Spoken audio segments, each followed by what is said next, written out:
प्रभु के वचन को पढ़ते हैं, परमेश्वर अपने गहरे प्रकाशन को देता है। और ये वचन हम उत्पत्ति से लगा लीजिए प्रकाशित वाक्य तक, आज भी अगर आप में से कोई भी खड़ा होकर मुझे बोल दे कि प्रभु के वचन में ऐसा लिखा था और मेरे जीवन में ऐसा नहीं हुआ, इम्पॉसिबल। हालेलुया।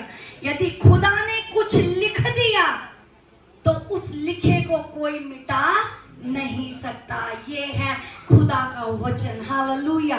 कितना खूबसूरत एग्जाम्पल हम देखते हैं कि अब्राहम की लाइफ से, जब वो हरान देश से कनान देश परमेश्वर की आज्ञा को पाकर देश में गया उस, और जहां दूध और शहद की नदियां बहती थी। हालेलुया। वचन कहता है कि वो 75 वर्ष का था, पर परमेश्वर ने उसे क्या दिया? वचन। हालेलुया। कि तू तेरी संतान पृथ्वी की अधिकारी होगी, तेरा वंश पृथ्वी का अधिकारी, तेरे द्वारा तू सब जाति का मूल पिता होगा। हालेलुया। सारे प्रॉमिसेस दिए, और जब वो निकल के गया उसके पास संतान नाम की कोई चीज नहीं थी। हालेलुया। पर यदि खुदा ने कहा है तो वो होगा होगा होगा। हालेलुया। खुदा ने अगर वचन लिख दिया तो कहिए वो होगा होगा होगा। हालेलुया। भले ही टाइम लगा, हालेलुया, हमें लगता है कि 25 साल लगे, हालेलुया, पर परमेश्वर पहले किसी को परफेक्ट बनाता है, और परफेक्ट बनाने के बाद जब वो आशीष देता है, हालेलुया, तो वो आशीष में ऐसी ग्लोरी होती है कि लोग पूछे बिना नहीं रह पाएंगे, किसको मानते हो? हालेलुया। किसका वचन पढ़ते हो? कहां से सीखा? हालेलुया। ये है वचन की ग्लोरी, जब आप इसके अनुसार अपनी लाइफ को जीते हैं। हालेलुया।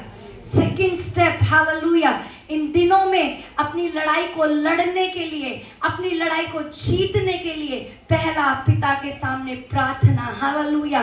सेकंड, हालेलुया, हमें प्रभु के द्वारा, हालेलुया, जो प्रभु के वचन है, हमें हर दिन मनन करने हैं। हर दिन उन पे आप संडे को जो सीखते हैं, आप मीटिंग्स में जाते हैं, जो भी वचन सीखते हैं उसको वहीं छोड़ नहीं देना। हालेलुया। उसे अपने हृदय की भूमियों में जड़ पकड़ने देना है।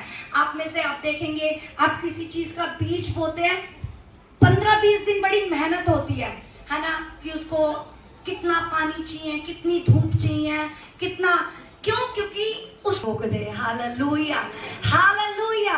वैसे ही जब आप प्रभु के दास और दासियों से संडे चर्च में वचन सुनते हैं और उनको अपनी हृदय की भूमियों में आप जड़ पकड़ने देते हैं, वो आपके समय के अनुसार फलवंत करेगा आपको। हालेलुया। हालेलुया।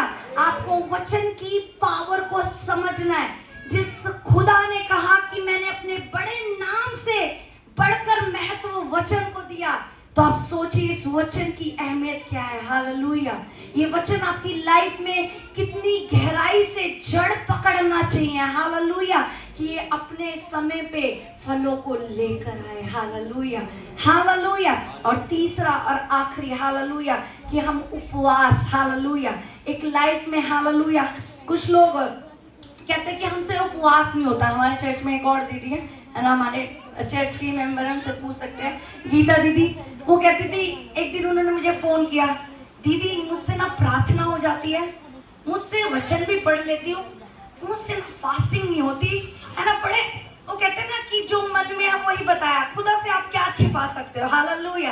ऐसे ही एक दिन चर्च में माइक पकड़ के बोल दिया उन्होंने कि जिस दिन मैं उपवास रखने की सोचती हूँ, उस दिन तो मुझे पराठों की खुशबू, उसकी खुशबू और इसकी खुशबू आती है कि मैं फटा से खाना खा लेती हूँ दीदी, है ना।